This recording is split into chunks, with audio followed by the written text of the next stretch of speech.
La classe de 3e DP du lycée agricole de la Brie était présente sur le marché de Bergerac. Dans le cadre du festival Trafic, nous avons rencontré Sébastien Barrier, dit Ronan Tablantec. Ce bonimenteur a réussi à retenir l'attention d'une centaine de personnes surprises par son phrasé exceptionnel. Bonjour, je m'appelle Augustine, je représente la classe des 3e de la Brie. Qu'est-ce qui vous a poussé à faire ce métier ? Bonjour Augustine, je m'appelle Sébastien. Enfin là je m'appelle Sébastien et Ronan vu que j'ai que la moitié du costume. Ce qui m'a poussé à faire ce métier, parfois je dis avec un peu d'humour que je savais pas faire autre chose, mais surtout j'avais envie moi de faire un métier qui soit un peu dans les mondes de l'art ou dans le théâtre. Mais c'était pas vraiment un choix, ça m'est un peu tombé dessus. Quand j'avais ton âge, je voulais être journaliste ou avocat. Donc je voulais faire une prépa littéraire pour faire Hippocagne et tout ça, puis en fait ça n'a pas marché, donc j'ai commencé à faire du cirque avec des copains, et un peu par hasard et par rebond, c'est mis à faire du théâtre, et puis après j'ai vu une école de cirque, je me suis dit ah tiens, peut-être je pourrais aller à l'école de cirque, sans penser qu'un jour je serais en train de jouer au marché de Bergerac 15 ans après.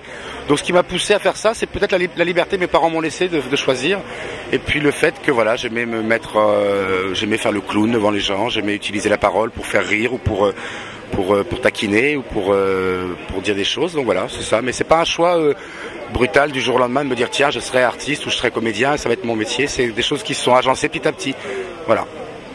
D'accord, et depuis quand vous êtes artiste ? Alors, je vis de ce métier, on va dire, depuis maintenant 17 ans, j'ai 37 ans depuis que j'ai 20 ans. Voilà, mais moi je dis pas que je suis artiste, mais bon peu importe. Mais ça fait bientôt 17 ans que je vis de ça. J'ai jamais fait d'autres métiers à part en saison. J'étais un peu animateur avec les enfants, mais j'ai jamais fait que ce métier-là. Voilà. D'accord. Étiez-vous attiré particulièrement par les représentations de rue ? Oui, parce que quand j'étais au Mans, je suis né au Mans, moi c'est une petite ville, enfin une ville moyenne de l'ouest de la France. Il y avait un festival qui s'appelait les Cénomanies dans la vieille ville. Et grâce auquel j'ai découvert des spectacles de rue, en l'occurrence quand j'avais 10, 12, 14, 15 ans, etc.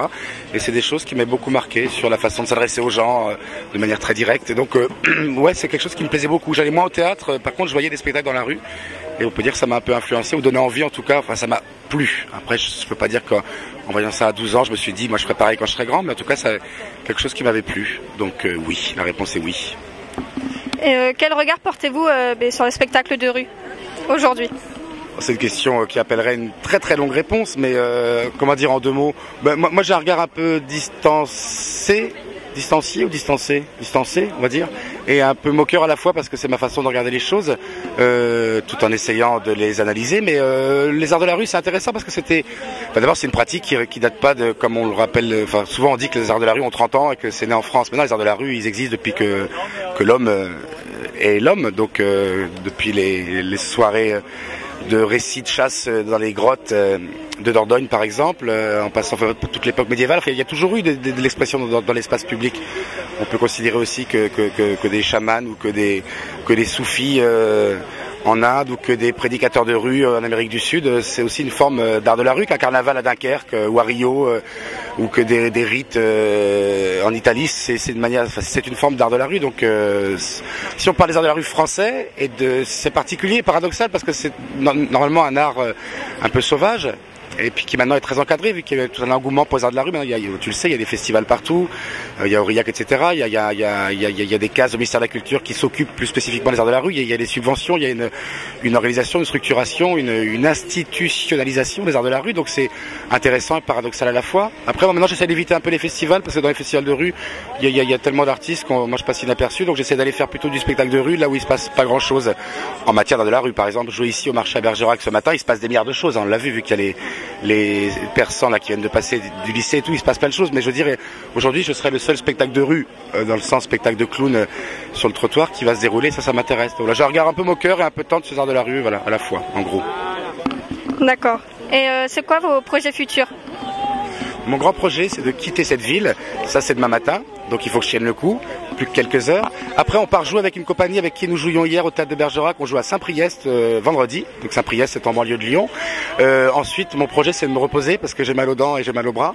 Et puis ensuite, on repart faire un autre spectacle en Bretagne. Et puis, pour ce qui concerne mon spectacle de rue Tablantec, les prochaines dates, c'est dans le Jura au mois de juin. Mais avant ça, je vais jouer pour un festival de vignerons naturels près de Rennes au mois d'avril. Au mois de juillet, je vais animer des fêtes maritimes à Douarnenez. Au mois d'août, je vais faire un duo avec un vieux monsieur qui s'appelle Lucien Gouron, qui est un conteur originaire de l'île de Groix, qui fait un travail de collectage de la mémoire des anciens et qui en même temps en fait des histoires pour ses spectacles. Et au mois d'août, je vais ouvrir un petit bar à vin naturel dans un festival de rue à Aurillac, où je serai et serveur et raconteur d'histoire, mais où je ne ferai pas mon spectacle. C'est ça les projets. D'accord, je vous remercie de nous avoir accordé un peu de votre temps. Merci beaucoup. Bonne journée. Merci à vous aussi. Merci. De Gascogne, d'accord, le resserrement ici, puisque la pointe occidentale se poursuit ici sous la Bergerac, monsieur le directeur général des services de la mairie de Bergerac et monsieur le chef de service. Alors c'est un vrai tigre, s'il vous plaît, mesdames et messieurs, un tigre.